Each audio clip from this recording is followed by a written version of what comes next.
Karabakh FK, tim yang jarang diperhitungkan, sukses bikin epic comeback 3-2 di kandang Benfica, yang merupakan salah satu kejutan besar di pekan pertama Liga Champions. Bukan cuma soal skor, tapi cara mereka bangun serangan benar-benar nunjukin kualitas tim top level. Nah, di video kali ini kita bakal kupas tuntas gimana Karabakh bisa ciptain peluang dan bikin Benfica kelabakan. Buat kalian yang main sebagai penyerang atau gelandang, analisis ini bakal kasih banyak pelajaran penting tentang cara membongkar pertahanan rapat lawan. Mari kita mulai. Benfica duduk bertahan karena unggul. Karabakh memegang kendali permainan di sini. Karena mereka mentok, gak bisa alirin bola di kanan, para pemain Karabakh pindahin bola ke sisi kiri. Gelandang mereka nomor 8, Jankovic, turun, menerima bola dengan banyak ruang dan memainkan through ball di antara para pemain Benfica ini. Pertama, kita lihat gimana Jankovic ambil keputusan. Sebelum menerima bola, dia scan. Tahu punya banyak ruang, dia dorong bola ke ruang. Langsung tegakin kepala. Lihat opsi yang ada di depan. Jankovic lihat back lebar kanan Benfica terpancing melebar sama rekannya yang ada di sini. Kemudian 3 rekannya melakukan pergerakan secara bersamaan. 1 bergerak ke tengah turun, narik back di area half space ini, dan 2 bersiap-siap bergerak ke ruang di belakang defender Benfica ini. Lihat 2 rekannya lakuin pergerakan, ada dorongan dalam diri untuk memainkan passing ke depan. Sekarang lihat apakah jalur passing benar-benar tersedia atau enggak. 2 pemain Benfica ini posisinya lagi ngadep ke gawang Karabakh, jaraknya cukup lebar. Artinya apa? Artinya jalur passing ke sini terbuka, karena mereka nggak dalam momentum buat nutup passing. Langsung deh, Jankovic mainkan passing ke ruang arah 2 pemain ini bergerak. Dan terciptalah gol. Sekarang kita lihat dari perspektif pemain Karabakh yang ada di area half space ini, yang juga punya peran yang penting. Ketika bola dalam perjalanan, dia juga ngelakuin scan ke depan, cari tahu informasi tentang defender yang ada di belakangnya. Dia lihat defender Benfica ini tertarik dengan posisi lebar yang dimiliki oleh rekan wingernya. Artinya apa? Wingernya ini bisa manfaatin ruang yang ada di area half space untuk lari ke depan. Jadi dia gerak ke tengah, narik pemain yang ada di belakangnya. Biarin ruang di arah half space ini terbuka lebar. Agar apa? Agar jalur passing terbuka. Jadi Jankovic nanti bisa mainkan bola ke sini. Dengan dia bergerak ke arah yang berlawanan, dia juga bisa membuat opsi passing ke dirinya terbuka. Walaupun ini juga memblok jalur passing ke striker. Sekarang kita lihat dari perspektif 2 penyerang Karabakh di depan ini. Pertama, strikernya yang juga paham satu prinsip yang mirip yang dilakukan Mbappe di video sebelumnya, yaitu ketika satu pemain terpaku oleh rekan lain, bakal ada ruang di belakangnya yang bisa dieksploitasi. Cues atau tanda lain dari pergerakannya adalah lihat jarak antar pemain Benfica ini yang lebar, yang mana ini memungkinkan passing untuk dimainkan ke sini. Dan timing pergerakannya pun juga sempurna. Dia tunggu momen ketika rekan si pembawa bolanya siap untuk melepaskan passing, baru dia lakukan pergerakan yang tiba-tiba ke ruang ini. Sekarang kita lihat dari perspektif winger Karabakh ini. Dia lihat back lebar Benfica tertarik melebar dengan posisinya, mengakibatkan ruang di antara defender ini dan defender yang ada di tengah. Winger yang top akan selalu mengenali pola ini. Mereka akan eksploitasi ruang diakibatkan defender lawan yang terpancing dengan posisi mereka yang lebar. Mereka akan eksploitasi dengan cara melakukan pergerakan ke dalam ruang ini.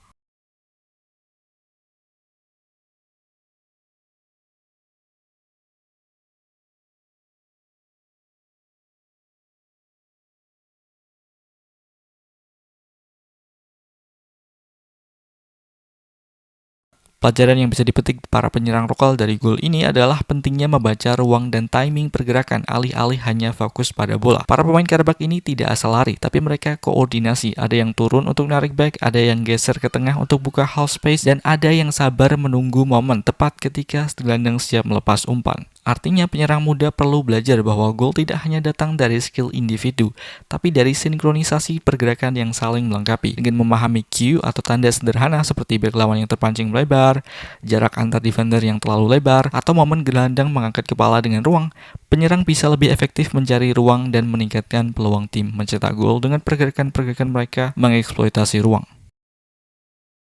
Sekarang gol set piece Karabakh ini yang juga bukan sekedar set piece biasa.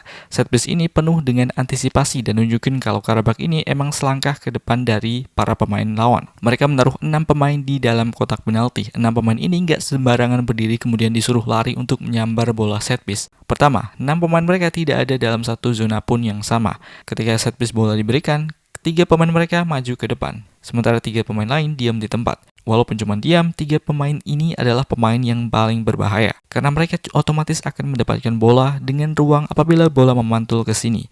Tendensi atau kecenderungan lawan dalam situasi set piece adalah bergerak maju, coba memenangkan bola ataupun mempertahankan lawan dengan cara menghalau bola set piece. Artinya apa? Artinya otomatis akan ada ruang yang ditinggalkan di depan barisan pertahanan mereka. Dan ruang inilah yang ditempati para 3 pemain Karabakh. Tujuannya apa? Untuk mengantisipasi bola pantul atau second ball. Dan karena jumlah lawan lebih banyak, peluang bagi lawan untuk menghafal bola juga semakin besar. Itu artinya peluang untuk terjadinya second ball juga semakin besar terjadi. Dan para pemain Karabakh ini sudah siap untuk antisipasi second ball itu. Nggak sekedar itu, Karabakh juga mengantisipasi serangan balik Benfica dengan 2 backup pemain tepat di belakang zona atau area set piece yang dilakukan.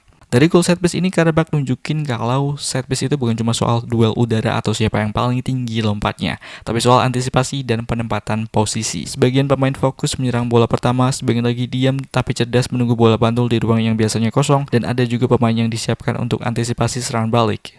Dari sini, pemain muda bisa belajar bahwa dalam set piece, peran diam sekalipun bisa jadi krusial kalau ditempatin di area yang tepat dan di situasi yang tepat. Jadi kuncinya bukan sekedar eksekusi bola mati lalu menyambarnya atau melompat paling tinggi, tapi bagaimana satu tim bisa mengantisipasi semua kemungkinan.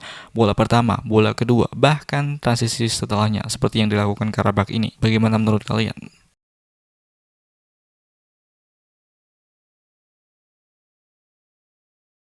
Messi itu kayak main dengan slow motion, bisa prediksi dan antisipasi gerakan lawan. Golnya di Laga El Clasico ini adalah contoh nyatanya. Rakitic kasih umpan ke fullbacknya Barca, habis itu langsung maju. Messi yang lihat Rakitic gerak maju dari cross, langsung bergerak turun ke ruang yang ditinggalkan Rakitic. Pergerakan rotasi ini punya efek domino. Casemiro yang jadi pengawal pribadi Messi di laga ini sedikit kehilangan fokus karena ikut memperhatikan pergerakan Rakitic yang maju. Hasilnya, Messi punya jarak ekstra untuk nerima bola, dan cara nerima bola Messi sangat efisien. Pertama, dia ngadep ke arah bola. Begitu bola mendekat, dia putar badan sekitar 45 derajat, biarin bola jatuh di kaki terjauhnya, yaitu kaki kiri, lalu langsung bisa balik badan. Sekali berputar, dia sudah berhadapan lagi dengan Casemiro, pengawal pribadinya. Tanpa pikir panjang, Messi langsung oper ke Busquets yang ada di depannya. Selesai passing, Messi langsung gerak ke depan. Tapi perhatikan, dia nggak langsung sprint kencang, tapi sedikit memperlambat larinya supaya ruang di depannya tetap terbuka. Lalu tepat saat Rakitic siap melepaskan umpan, Messi baru meledak, sprint ke ruang kosong di depannya. Kebetulan jalur lari Messi sejajar dengan Suarez. Di sini peran Suarez krusial. Dia memaku satu back Madrid di posisinya, sehingga tercipta ruang lebar di belakangnya. Bola dikirim Rakitic ke Suarez. Suarez yang tahu Messi akan gerak ke ruang itu melakukan dummy, biarin bola mengalir ke arah Messi. Sekarang bola mengarah ke Messi, tapi ada 2 masalah di sini. Pertama, jarak Messi dengan bola agak jauh. Kedua, Modric datang cepat di sisi kiri yang jelas lebih dekat dengan bola. Bagaimana Messi tahu bisa ada Modric di sini? Karena sebelum Rakitic melepas umpan, Messi sempat ngelakuin scanning. Dia melihat ke arah kiri, jadi otomatis dia lihat posisi Modric di sini. Inilah momen di mana Messi mengeluarkan salah satu skill yang jarang dibicarakan orang. Langkah jauh untuk meraih bola. Dia tahu posisinya sedikit kalah jarak dengan Modric, jadi dia ambil langkah panjang, jangkau bola sebelum Modric tiba. Messi pun bisa jangkau bola, tapi timbul masalah lagi. Bola yang dijangkau mengalir deras ke Carvajal. Bayangin kalian ada di posisi Carvajal, tim lawan lagi nyerang, posisi bola datang secara deras ke arah kalian di dalam kotak penalti tim kalian. Apa yang akan kalian lakukan? Tentu bakal sapu bola langsung ke depan karena situasinya bahaya. Nah, Messi lagi-lagi membaca ini dan langsung antisipasi. Sebelum Carvajal sempat bereaksi, Messi ulangi skillnya, langkah jauh untuk meraih bola. Dia lebih cepat setengah detik, cukup untuk meraih bola lebih dulu sebelum disapu oleh Carvajal. Sentuhan Messi ini juga sekaligus ke ruang di sisi kiri, lewatin Carvajal, dan boom, terciptalah gol buat Barcelona. Momen ini nunjukin bahwa keunggulan Messi bukan cuma soal skill ngolah bola, tapi juga soal berpikir selangkah lebih cepat, baca permainan seperti buku terbuka, dan memanfaatkannya dengan skill yang tepat juga. Subscribe jika kalian suka.